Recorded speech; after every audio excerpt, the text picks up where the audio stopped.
Pessoal, bem-vindos ao canal Aviões com História.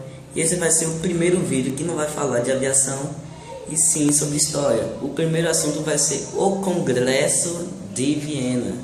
Depois que Napoleão perdeu em Leipzig, para quem não sabe, Leipzig é uma cidade que fica lá na Alemanha, em 1814, as principais potências europeias como Prússia, Áustria, Rússia e Inglaterra se reuniram na capital austríaca, Viena, fazendo reuniões sobre os rumos da Europa pós-revolucionária. Os trabalhos foram intensificados com a derrota definitiva de Napoleão em Waterloo, em 1815.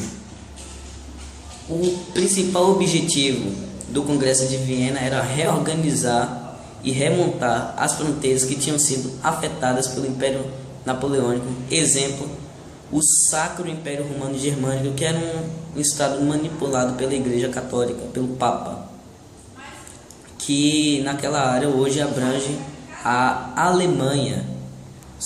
E no lugar do Sacro Império Romano Germânico,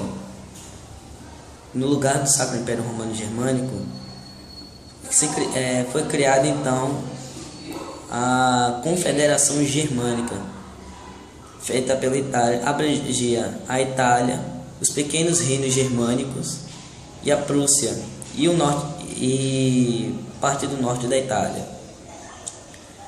Agora falando sobre as principais propostas do Congresso de Viena, que era o princípio da legitimidade, que cada rei iria voltar ao seu trono para que não houvesse nenhum movimento que nem o da Revolução Francesa.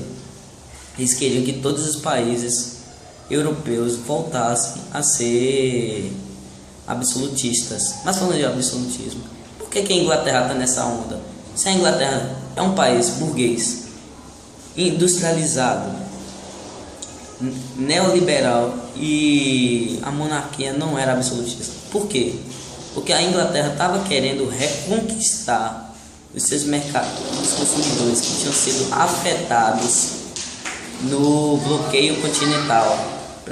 O bloqueio continental, que estava escrito no Decreto de Berlim, que foi feito por Napoleão, tinha o objetivo de enfraquecer a Inglaterra, porque nenhum país europeu poderia fazer congresso com a Grã-Bretanha, que também pode ser chamada de Inglaterra, Reino Unido, tanto faz. Equilíbrio europeu. A segunda proposta: manter o equilíbrio entre as nações europeias em torno de interesses comuns, como auxílio mútuo e preservação da velha ordem absolutista.